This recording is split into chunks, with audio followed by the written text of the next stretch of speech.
গাইছ মোৰ হাজবেণ্ডে যে কিমান বেছি প্ৰগ্ৰাম পাগলো হয় আজি আপোনালোকে এই ভিডিঅ'ৰ জৰিয়তে গম পাব। চ' ব্লগ ভিডিঅ'টো ফাৰ্ষ্টৰ পৰা আৰম্ভ কৰোঁ। So' hi guys, welcome back to my another mini blog.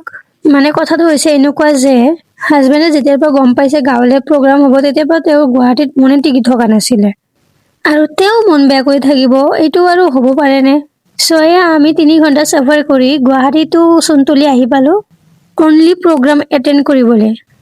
আহাৰ লগে লগে গাইছ মই খোৱাত পৰিছোঁ কাৰণ মোৰ খোৱাটোৱে মেইন। এতিয়া ৰাওনা লৈছোঁ ঘৰলৈ কাৰণ ঘৰৰ লগতো এটা প্ৰগ্ৰাম হৈ আছে। ভাবিলোঁ এইটোৱে এটেণ্ড কৰোঁ যিহেতু এদিনতে 2টা প্ৰগ্ৰাম হৈ আছে। গাইছ ঘৰৰ ওচৰৰ প্ৰগ্ৰামটো চাই ভাল নালাগিলে এতিয়া আমি আকৌ বজাৰৰ প্ৰগ্ৰাম চাবলৈ যাই আছোঁ। মাজতে গাইছ চোনতলি আড্ডাটো অকণমান সময় কটালোঁ আৰু গাইছ ইয়াতে হাজবেণ্ডক যিমানে কৈ আছোঁ যে গুচাই সিমানে সি মোৰ ওচৰলৈ আহি কিনে ভিডিঅ'ৰ ক্লিপছবোৰ বেয়া কৰি দি আছে। আই ডোণ্ট কেয়াৰ, তুমি কৰি দিয়া বেয়া, মই তোমাৰে লাজ সন্মান খেদাম দেহা।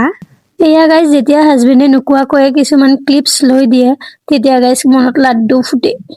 Thank you my dear husband, মোক ইমানখিনি ছাপোৰ্ট কৰাৰ কাৰণে। তুমি নহ'লে মই ভাল পোৱা কামবোৰ কেতিয়াও কৰিব নোৱাৰিলোঁ হয়।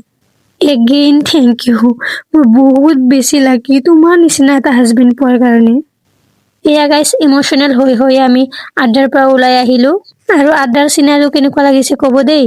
এতিয়া আহিছোঁ বজাৰত থকা প্ৰগ্ৰামত আৰু ইয়াতে বহুত বেছি মানুহ হৈছিলে দেই গাইছ, কাৰণ ইয়াতে ফ্লৰিনা গগৈ আহিছিলে যোনটো মই ফাৰ্ষ্টতে দেখাইছোঁ। গাইছ এটা বস্তু যেতিয়া ফ্ৰীতে খাব পাৰি ন, 50 বাৰো খাব পাৰি, অলৰেডি 3 বাৰ হৈ গ'ল। এয়া গাইছ এইটো হৈছে আমাৰ খোৱা লিডাৰ। এয়া গাইছ ফাল্টুমি কৰোঁতে আমাৰ প্ৰগ্ৰামে শেষ হ'ল কিন্তু আমাৰ ফাল্টুমি শেষ নহ'ল। এতিয়া আমি যাইছোঁ ঘৰলৈ, আজিলৈ আহিছোঁ গাইছ, লগ পাম অন্য এটি মিনি ব্লগলৈ।